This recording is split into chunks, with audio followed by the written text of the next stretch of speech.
Welcome back. In this video, I will guide you how to make equal column width in PowerPoint. And here you can see that I have a table over here, but its columns are not equal. So how you can make it equal? For this, you need to select the entire table and then click on the layout tab on the top menu bar.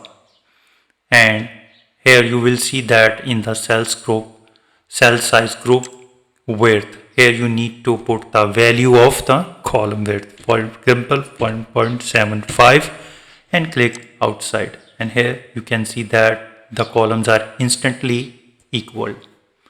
Another way is that you need to click on the layout option and just click on the distribute column, and here you can see that the all columns are equally distributed. So this is pretty simple and easy. I hope you understand how to make equal column width in PowerPoint. If you think this video is helpful, please support my channel. Thanks for watching.